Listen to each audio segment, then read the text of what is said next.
seorang koruptor sebagai pertanggungjawaban moral. Saya mau minta klarifikasi. Ini tanggung jawab siapa? Bapak malu nggak sih? Apakah saya dengar permintaan maaf yang benar?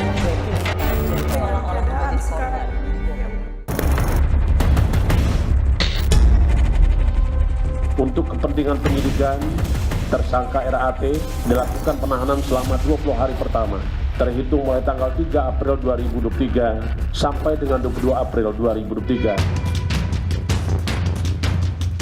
Saya tidak merasa dikorbankan, tapi saya merasa dibiarkan dan dipojokkan. Rafael Alun Trisambodo, mantan Kabag Umum Kanwil Ditjen Pajak Jakarta Selatan II ini, akhirnya mengikuti jejak anaknya Mario Dandi menginap di Hotel Prodeo sebagai tahanan KPK setelah 2 kali menjalani pemeriksaan di Gedung Merah Putih. Sebagai bukti permulaan awal, tim penyidik menemukan adanya aliran dana atau uang gratifikasi yang diterima saudara tersangka RAT sejumlah sekitar 90.000 US dollar yang penerimaannya melalui PT AME, dan saat ini pendalaman dan penelusuran terus dilakukan.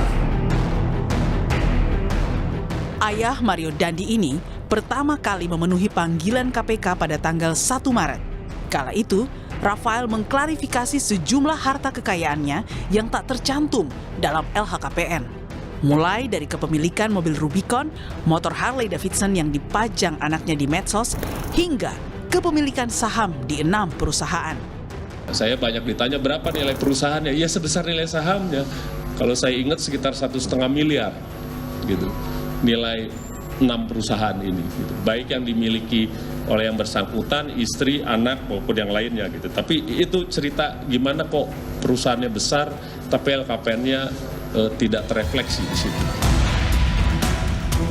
Dari sini, KPK menemukan adanya kepemilikan saham istri seorang pejabat pajak bernama Wahono Saputro di perusahaan milik Rafael. Wahono yang menjabat Kepala Pelayanan Pajak Madya Jakarta Timur ini pun menjalani 2 kali pemeriksaan di KPK pada 14 Maret dan 16 Maret 2023. Hingga pada 24 Maret, KPK kembali memeriksa Rafael dan sang istri, Ernie Mike Torondek. Kali ini bukan lagi soal klarifikasi harta, tapi adanya temuan harta tak wajar oleh KPK. 2 hari berselang, tepatnya pada 27 Maret 2023, KPK menggeledah rumah milik Rafael Alun yang berlokasi di Kompleks Elit Simpruk Suites, Jalan Simpruk Golf 13, nomor 29. Dari penggeledahan itu, tim penyidik mengamankan 2 dompet, 1 ikat pinggang, 1 jam tangan, 68 tas bermerek mewah, 29 perhiasan, dan 1 sepeda. Tak hanya menyita barang-barang mewah di rumah Rafael, KPK juga menyita uang sejumlah 32,2 miliar rupiah yang tersimpan dalam safe deposit box di salah satu bank. Atas temuan ini, ada desakan agar KPK tak hanya menjerat Rafael dengan sangkaan penerimaan gratifikasi. Tindakan Rafael terhadap wajib pajak bermasalah ini dinilai merupakan tindak pemerasan. Padahal sebenarnya ini kan bukan gratifikasi. Kalau lihat kronologisnya, kan dia kalau ada masalah, dia ngarahin kepada perusahaan AME tadi. Itu sebenarnya pemerasan, itu bukan gratifikasi. Nah, saya punya masalah nih, terus kasih ke Sonono. Yang Sonono nih saya punya gitu. Itu kan berarti ya pemerasan, sebenarnya mengarahkan untuk kemudian dia dapat sesuatu. Loh, kalau ada masalah ya selesaikan di kantor, kenapa itu? Upaya KPK mengungkap skandal merampok uang pajak diharapkan tak sampai berhenti di penahanan Rafael Alun. KPK perlu melanjutkan penelusuran terhadap komplotan Rafael yang masih aktif bertugas di institusi keuangan negara. RAT ini adalah salah satu bagian dari komplotan. Di lingkungan menteri ada eselon 1-nya 2 orang terlibat. Itu bahkan 2 orang ini di dalam data nanti yang ada di KPK dan di data aparat hukum lainnya, itu terlibat pada program teks amnesti. Mereka manipulasi. Jadi jangan dianggap kecil Rafael. Terendusnya modus mantan pejabat pajak Rafael ini tak lepas dari viralnya aksi kekerasan yang dilakukan sang anak yang kini sudah memasuki tahap persidangan. Bisa dibayangkan bila tak ada peristiwa penganiayaan terhadap David Ozora, modus Rafael Alun dan komplotannya tak akan pernah terungkap.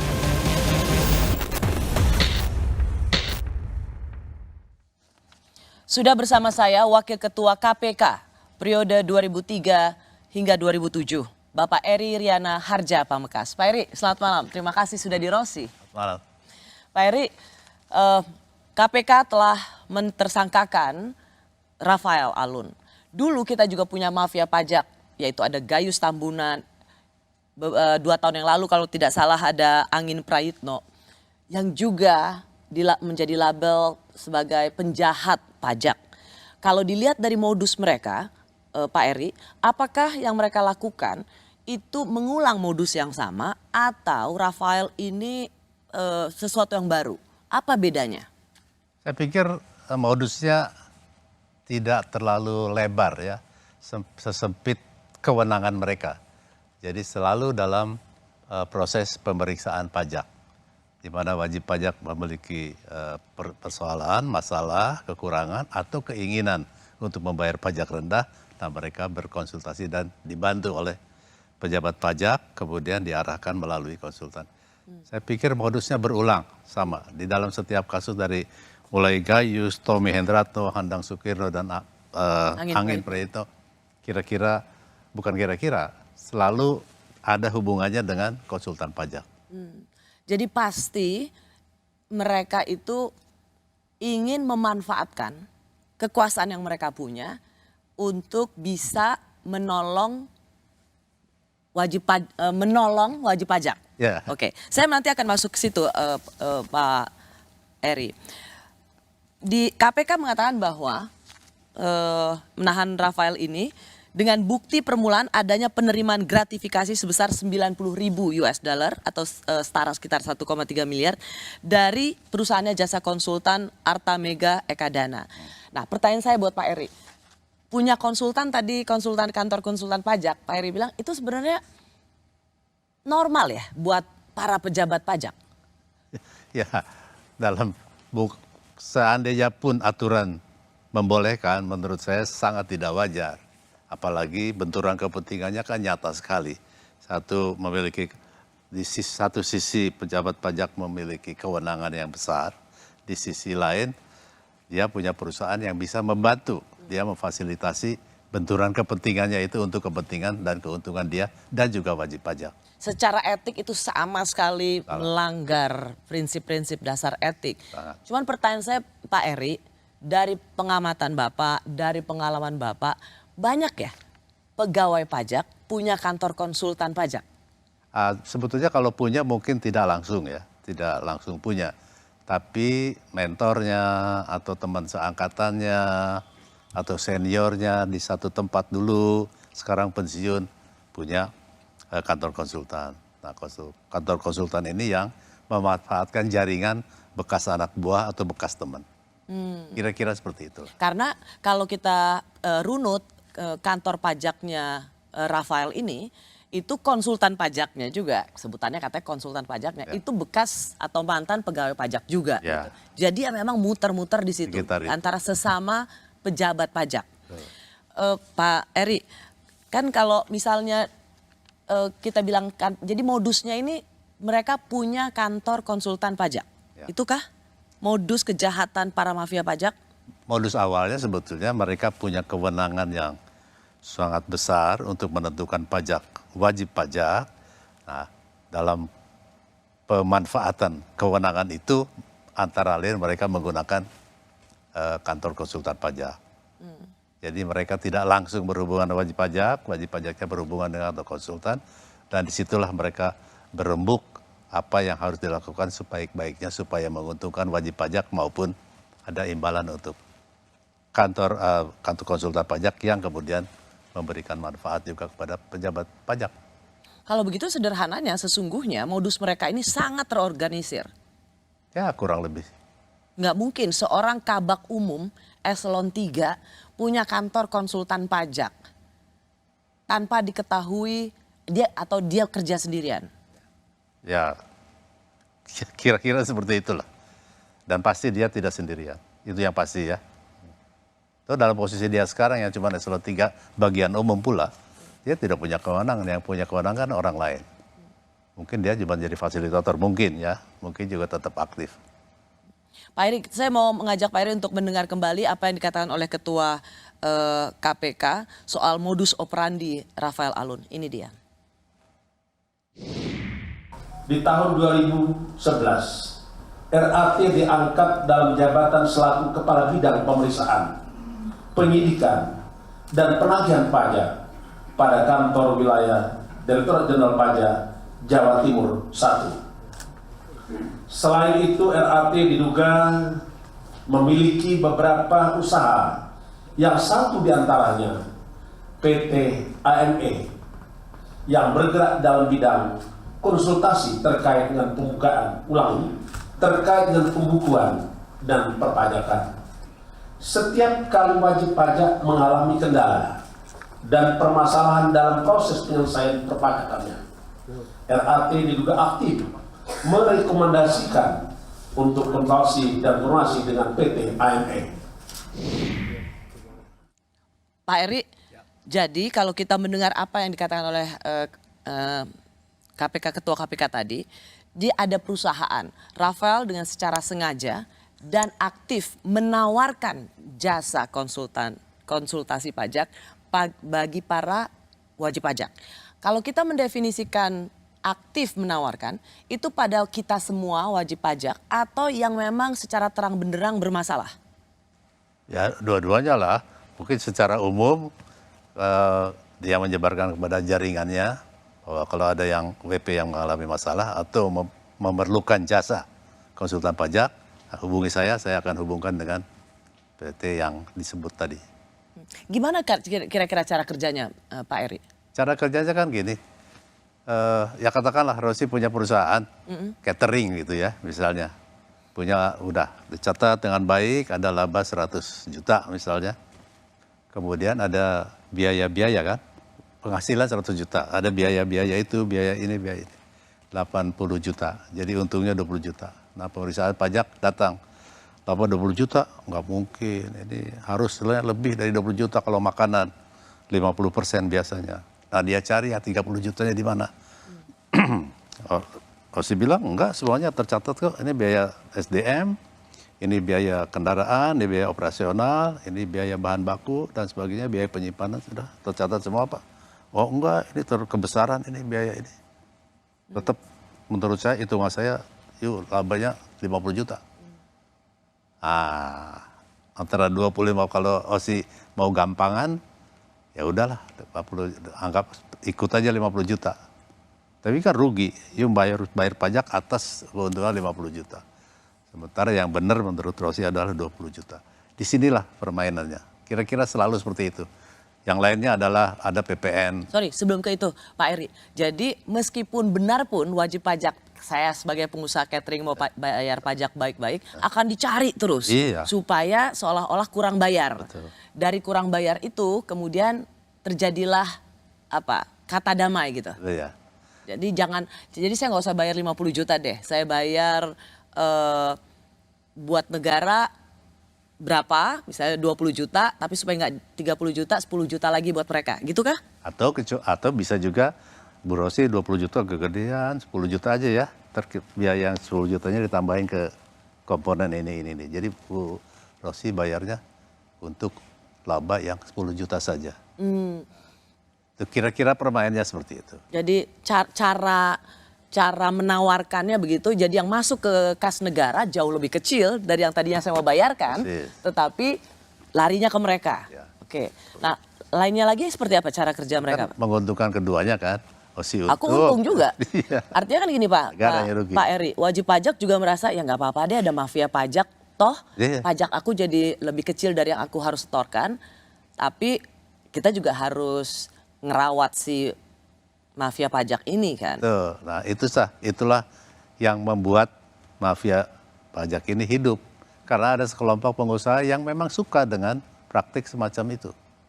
Jadi ada kebutuhan yang saling menguntungkan. Saling menguntungkan. Iya.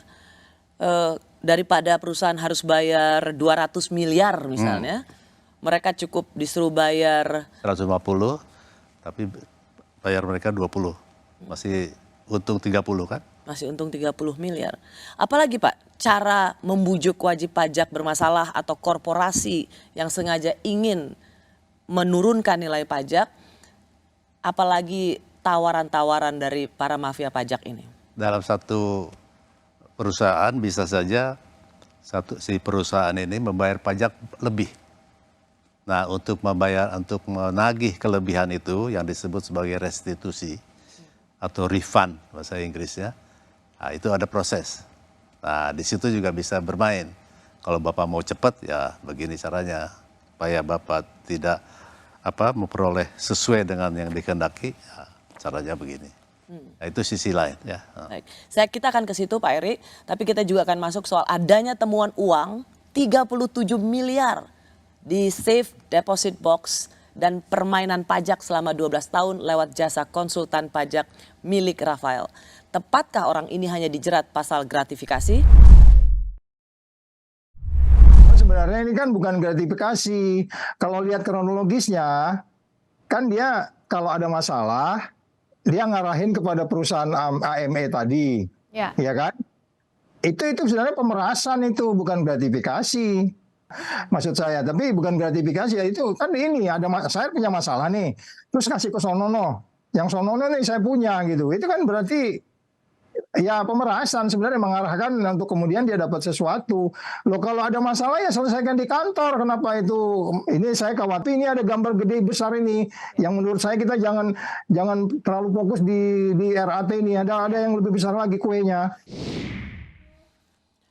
Masih bersama saya Wakil Ketua KPK periode 2003 hingga 2007 yang juga peraih penghargaan tertinggi di bidang pemberantasan korupsi tahun 2022 dari pemerintah Qatar, Pak Eri Riana Harjapamengkas. Pak Eri, setuju nggak bahwa jangan cuma digratifikasi, ini orang udah meres? Oh iya, kan begini, pejabat yang punya kewenangannya itu digunakan untuk kepentingannya sendiri dengan cara memaksa wajib pajak untuk mengikuti apa yang dia inginkan. Ya itu tadi ya, mau kalau nggak bayar pajak kena loh segini, sekian. Tapi oke deh, ada bisa cincai lewat konsultan pajak yang ini. Pajak yang nanti yang ngatur, yang bikin SPT-nya, komponen biayanya apa yang harus masuk, sehingga labanya tidak terlalu besar. Semacam itulah tadi. Seperti tadi. Jadi, Pak Eri pernah di KPK, bagaimana sih menjerat mafia-mafia seperti ini dengan hukuman seberat-beratnya? Saya pikir KPK memiliki perangkat hukum dan sumber daya yang memadai untuk mampu dengan seksama tapi dengan tekun membongkar mafia pajak ini. Memang tidak mudah, tapi bukan berarti tidak mungkin. Ya. Selalu ada jalan yang bisa dilakukan untuk menangkap mafia-mafia pajak. Jangan hanya mengandalkan OTT saja, harus ada cara yang lebih sistematik. LHKPN itu bisa jadi media yang cukup. Walaupun di sisi lain perangkat hukum memang harus dilengkapi. Misalnya Undang-Undang Perampasan Aset itu bisa membantu ya dengan adanya pasal pembuktian terbalik. Ya tentu itu harus kita harus perkuat, dan saya yakin KPK punya semuanya untuk bisa memberantas itu. Kalau tadi kita sempat dengar apa yang dikatakan oleh mantan komisioner KPK juga, ini jangan dianggap kecil Rafael ini. Artinya kan sebenarnya seperti tadi saya bertanya pada Pak Eri, dia nggak mungkin sendirian kan Pak? Apalagi dia hanya eselon 3, kepala bagian umum lagi. Tapi dia punya cash sebesar 37 miliar safe deposit box dari berbagai mata uang. Ya, bacanya aja kita prihatin banget ya, prihatin banget. Tapi di sisi lain saya harus mengatakan bahwa ini berkah. Ada selalu kita ambil hikmahnya lah, positifnya. Hikmahnya apa? Jangan berhenti di sini. Ini adalah puncak gunung es. Di bawahnya pasti banyak. Bukan di bawahnya atau di atasnya gitu ya. Itu pasti atau di pinggirnya. Dan saya sependapat dengan pendapat Pak Saud Eh, tapi gini Pak pertanyaannya, kenapa eselon 3 Kabak Umum bisa punya kewenangan yang luar biasa seperti ini? Ya, Kalau Kabak Umum eselon 3 aja bisa gini, gimana eselon 2 Pak? Gimana eselon 1 Pak Eri? ya, si Rafael ini mungkin dalam posisi Kabak Umumnya, dalam posisinya sekarang sebagai Kabak Umum, dia menjadi fasilitator.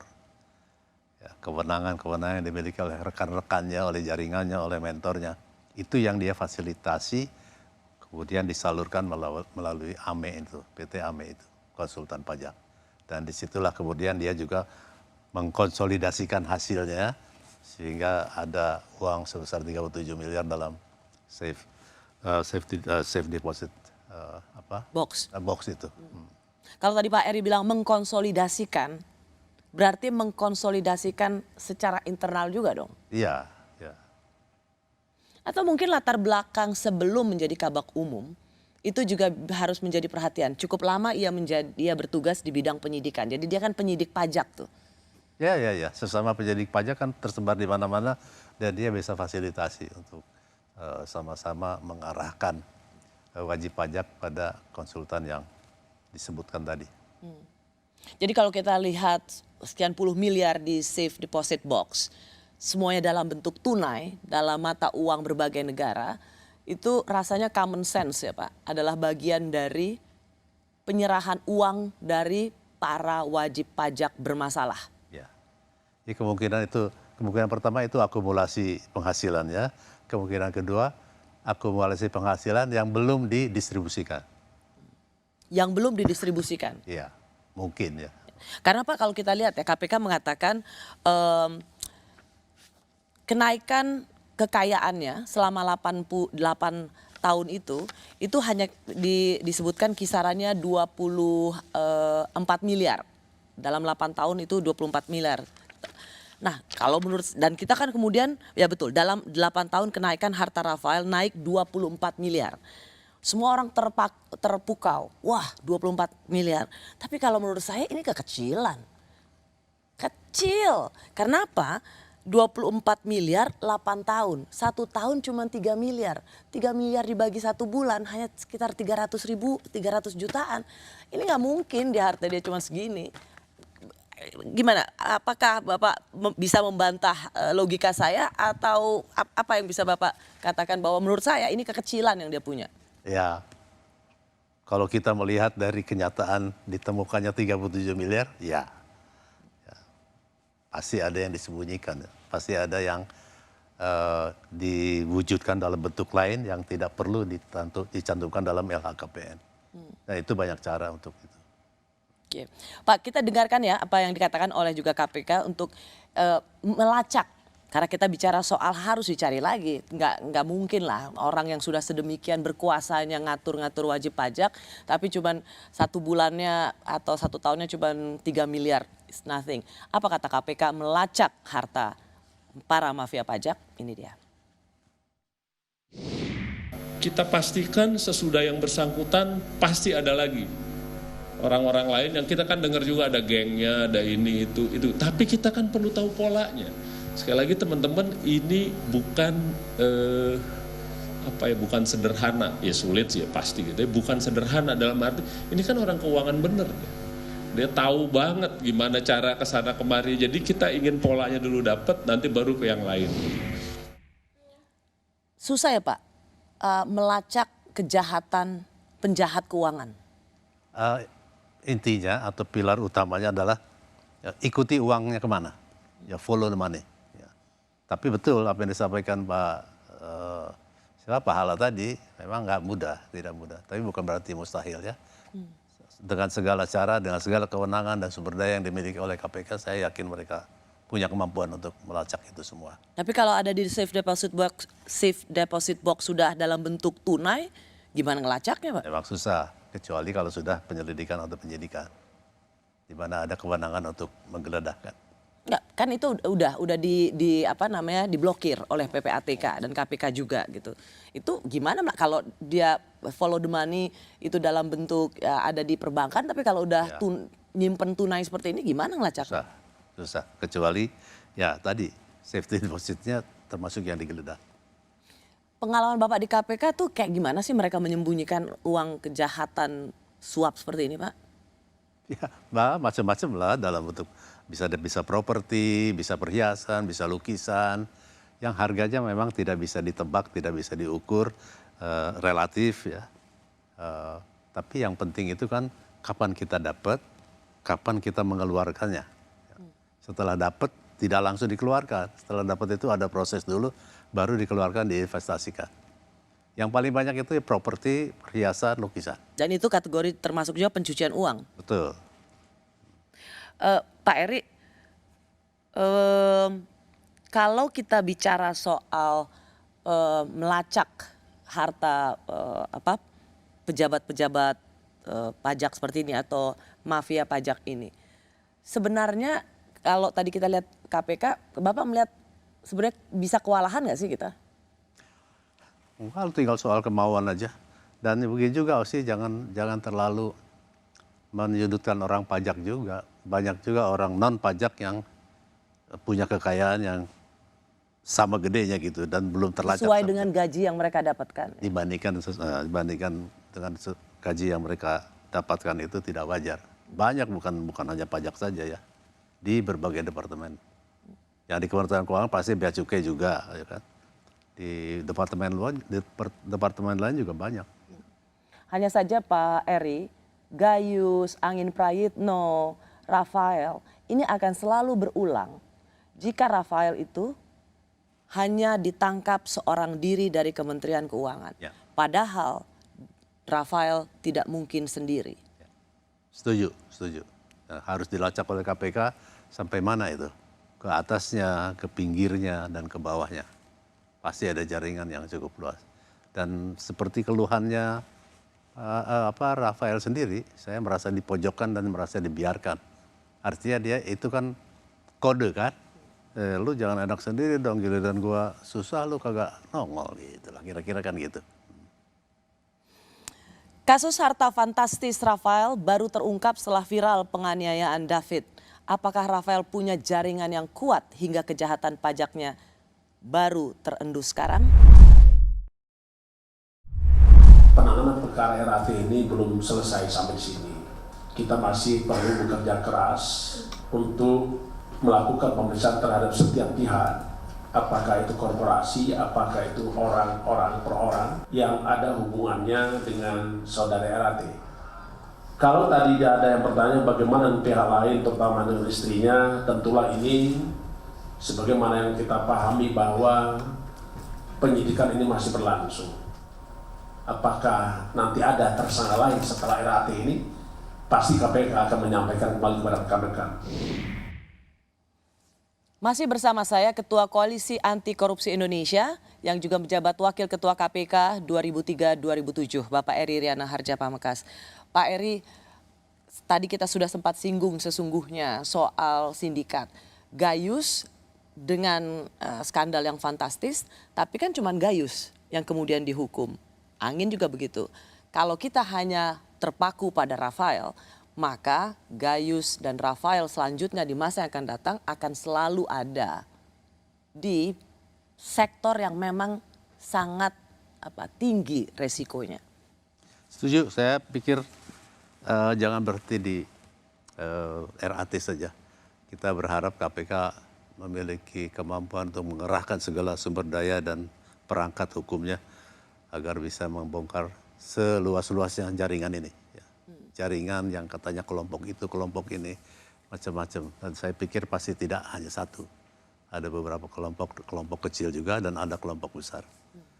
Saya mewawancarai Ibu Sri Mulyani, Menteri Keuangan. Waktu itu ketika pertanyaan soal pengawasan, saya juga bisa menangkap bahwa sebenarnya sudah tercium sebelumnya. Tapi karena waktu itu pandemi jadi dianggap sebagai hambatan, belum bisa dilanjutkan gitu. Termasuk juga ada hambatan-hambatan psikologi seperti teman sekampus, mentor, lalu jadi saksi pernikahan, sehingga hal-hal yang seperti ini dibiarkan atau ya tetap berlangsung lama. Apakah memang geng mafia pajak itu hanya sekedar berasal dari sekolah yang sama atau tidak enak, atau sesungguhnya memang sindikat yang terorganisir sejak awal, sejak masih duduk di bangku kuliah. Karena semuanya kan sama tuh, kerja sekolah di sini, kerja di sini. Saya pikir mungkin tidak sesederhana itu ya. Saya tidak menganggap itu tidak mungkin, tapi tidak mungkin juga itu begitu mendominasi. Karena kan tidak semuanya berasal dari satu sekolah. Ya, walaupun dominasi ada dari satu sekolah tertentu. Ya, gue nggak punya jawaban apa-apa tuh sih. Mungkin aja.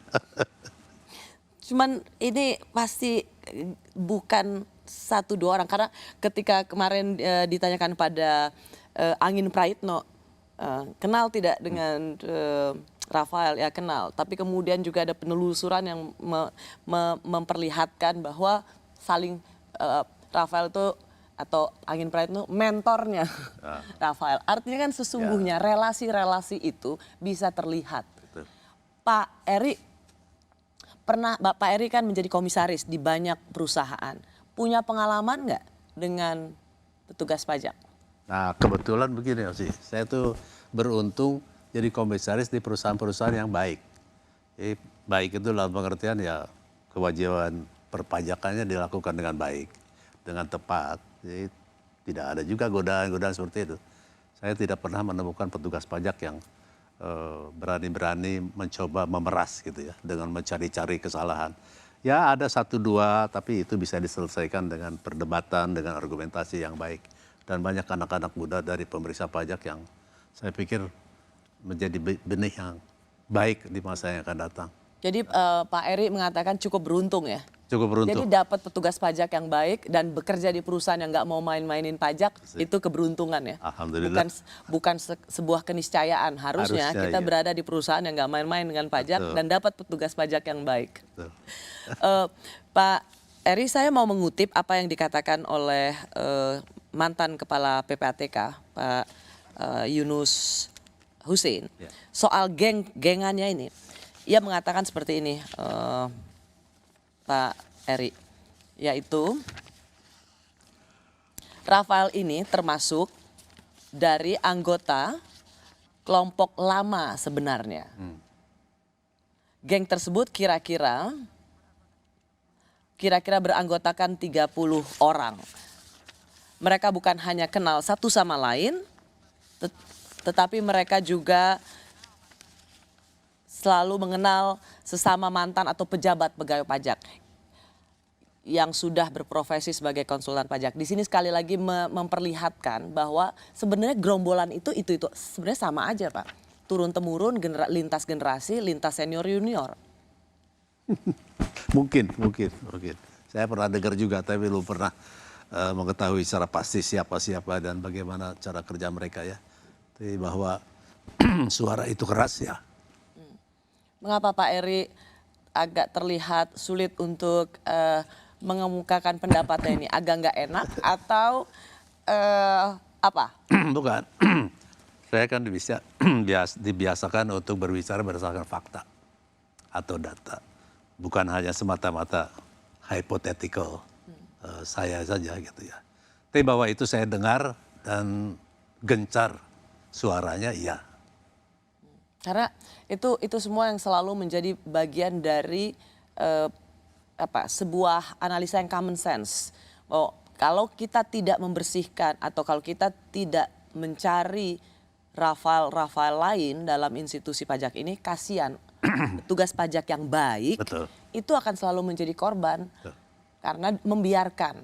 Kan pertanyaannya adalah membiarkan karena nggak enak atau membiarkan karena terima juga setorannya. Betul. Ya. Setuju saya. Jadi memang harus dicari cara bagaimana agar kelompok yang diduga keras ada ini ya, dibubarkan lah. Ya, one way or another dengan satu cara atau cara lain. Dan kita percayakan kepada KPK lah. KPK juga memeriksa istri Rafael dan termasuk menyita tas-tas mewah milik istri Rafael. Menurut Pak Eri, seberapa besar peran istri di sini? Dan juga dulu kalau zamannya Pak Eri yang sita itu biasanya cash ya. Ada yang dalam ember atau kemudian disimpan di mana. Tapi rasanya kali ini juga termasuk tas-tas mewah. Seberapa penting sebenarnya itu untuk penyidikan? Ya, untuk membuktikan bahwa kemampuan membeli tas-tas yang mahal itu bagian dari dorongan untuk dia melakukan korupsi. Atau itu merupakan bagian dari hasil korupsi. Jadi ini juga menjadi bagian dari untuk pembuktian bagaimana cara bisa membeli satu brand yang harga 300 juta dari gaji yang cuman sekian.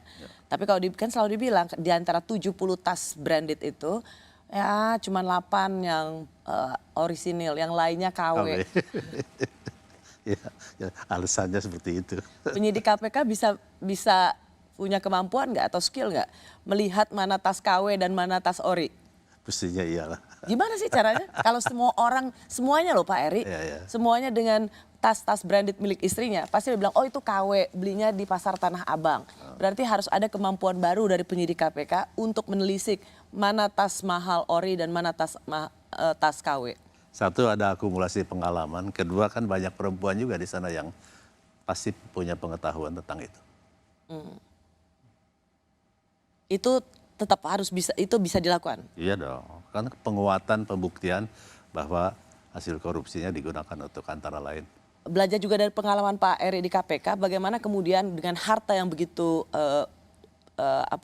melimpah, selalu yang dikatakan kalau dulu kita juga pernah dengar mantan Dirjen Pajak, hartanya luar biasa, tapi kemudian punya jawaban bahwa ini warisan. Ya kan warisan bisa dibuktikan. Akte warisnya dari siapa, dulu pembeli warisnya itu sekaya apa sampai bisa memberikan warisan seperti itu. Sebetulnya semua bisa dibuktikan dengan baik. Memang kalau warisannya rumah di Menteng dan itu terjadi tahun 60-an, sekarang kan harganya bisa gila-gilaan ya. Tapi ya kalau rumahnya bukan di Menteng, bukan di Kebayoran, bukan di tempat-tempat yang mahal, pasti tidak mahal juga. Nah, itu menjadi mahal karena memang warisannya di tempat mahal. Tapi kalau warisannya dibuat-buat ya, atau dimahal-mahalin, ya, kita nggak tahu. Kita harus cek lagi. Itu dengan mudah bisa kita tahu. Tinggal tanya aja akte warisnya mana. Dan kemudian yang mewariskan cocok nggak profilnya? Persis. Punya rumah di Menteng dengan harga bisa sampai 50 miliar. Apalagi kepemilikannya mungkin di tahun 2000-an. Betul. Kecuali kalau di tahun 1945. Menteng juga belum ada. Iya. Setelah skandal Rafael terungkap, bergulir kasus 349 triliun yang diungkap oleh Mahfud MD. Bagaimana memaknai beda data versi Mahfud MD dan Sri Mulyani? Nah, sekarang saya akan masuk surat heboh. 349 triliun 300 surat, semuanya serba 300 dalam hal ini.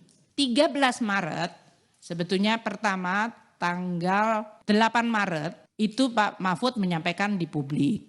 Kami menanyakan, kami belum menerima surat apapun. Menurut Pak Ivan ada surat yang dikirim, saya cek semuanya belum ada. Ternyata baru dikirim tanggal 9 dengan tertanggal tanggal 7 Maret. Surat pertama itu. Surat itu tidak ada angkanya. Jadi saya juga nggak tahu kenapa ada angka, tapi saya menerima surat yang hanya berisi seluruh surat-surat PPATK yang dikirim sejak tahun 2009 hingga 2023. Ini juga baru pertama kali PPATK menyampaikan sebuah kompilasi surat.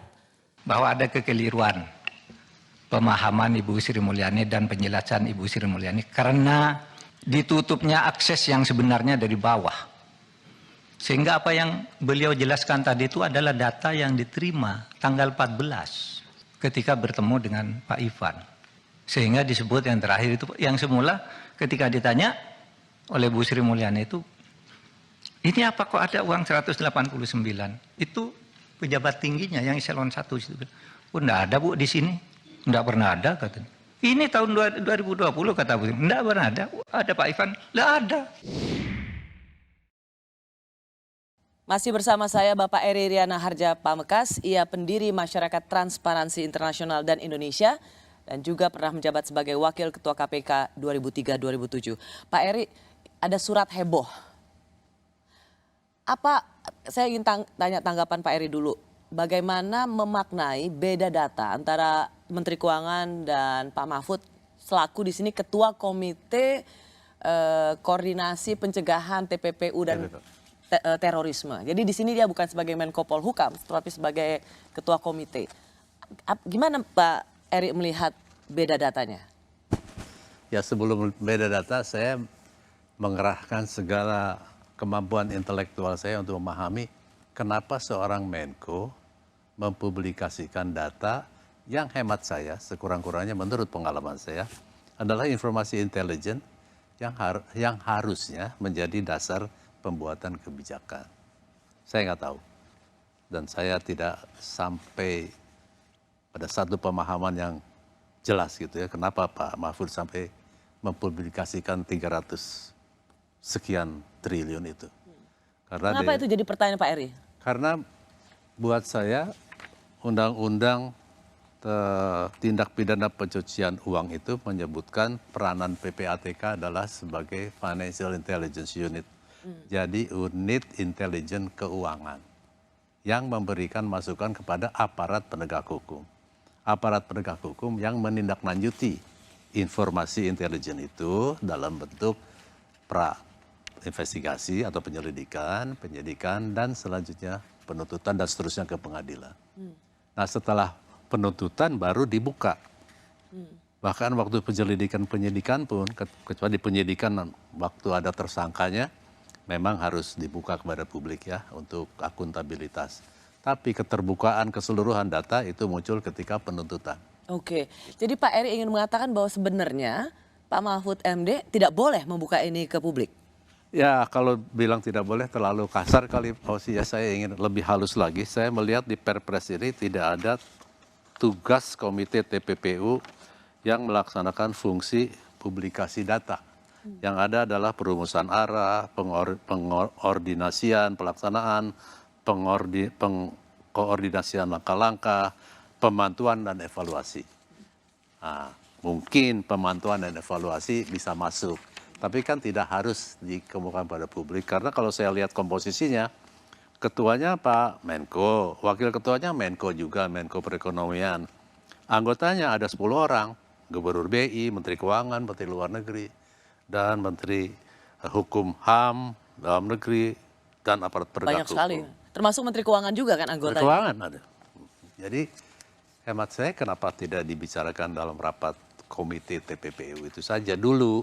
Setelah jelas, pemahamannya sama, datanya sama, baru kalau memang pun harus dipublikasikan angka yang udah clear. Sehingga masyarakat tidak bingung. Sekarang kan masyarakat bingung. Yang masyarakat ya senang sekali lihat Pak Mahfud begitu bersemangat. Ya kita semua senang lah. Kita tidak senang gitu ya. Kita gembira melihat semangat pemberantasan korupsi. Tapi kan bukan berarti dengan cara yang tidak betul gitu ya. Menurut saya banyak cara yang wajar, yang seharusnya dan memadai untuk memberantas korupsi. Karena Pak Eri sendiri melihat bahwa ketika data itu berbeda, maka ini menjadi sebuah pertunjukan yang buat publik selain bikin marah, tapi juga membingungkan. Betul. Poinnya adalah dari Pak Mahfud itu, ia mengatakan berulang kali, laporan saya tidak berubah, bahwa laporan intelijen keuangan sudah melaporkan sejak 2009. Ini ingin menguatkan bahwa ada kelompok yang menghalangi Menteri Keuangan mendapatkan informasi yang benar. Tadi juga seperti dikatakan oleh Pak Mahfud, Pak Eri. Ini kelihatan sekali Menteri Keuangan itu dihambat aksesnya untuk mendapat informasi yang benar. Tidakkah cara Pak Mahfud dengan mengungkapkan ini ke publik sebagai bagian dari ingin mendobrak ketertutupan informasi itu dan menolong Sri Mulyani? Bisa. Positively thinking begitu. Tapi kan sebetulnya itu bisa dilakukan juga dengan cukup Pak Menko menelepon Bu Sri Mulyani, apa benar sih Ibu nggak terima ini? Jangan-jangan Ibu dihambat itu aksesnya dari bawahan ada yang melaporkan tidak sesuai dengan sebenarnya. kalau saya jadi Menko Polhukam itu yang akan saya lakukan sebelum kita mengemukakannya ke publik. Toh sama-sama anggota komite TPPU ini. Ketua dan anggota. Ketua dan anggota, sama-sama anggota kabinet. Tapi nasi sudah jadi bubur. Ya. Ini dipertontonkan di publik dan kemudian ada beda angka. Menteri Keuangan mengatakan yang terkait di antara 349 itu hanya 3,3 T. Itu yang melingkupi kepabeanan dan pajak. Tapi Pak Mahfud tetap bilang 35 T. Jauh sekali bedanya. Makanya sampai Pak Mahfud bilang siapa yang bohong? Ayo silakan aja diuji. Di mana sebenarnya duduk soalnya? Beda angka begitu besar, apa yang Pak Eri lihat? Ya tinggal duduk aja bersama-sama, kemudian menyepakati. Ya memang memahami TPPU itu tidak sederhana sih. Saya tidak menganggap enteng ini ya. Jadi memang perlu pengertian yang cukup dalam gitu untuk bisa memahaminya. Dan saya yakin Pak Menko maupun Menteri Keuangan paham betul.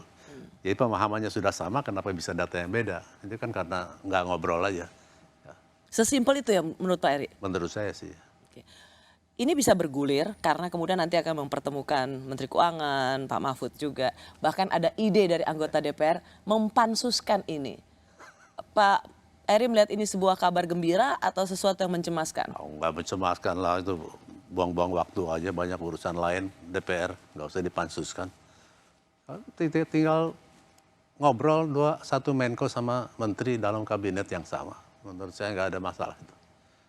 Nggak ada hambatan maksudnya. Masalah sih ada, masalah miskomunikasi ya.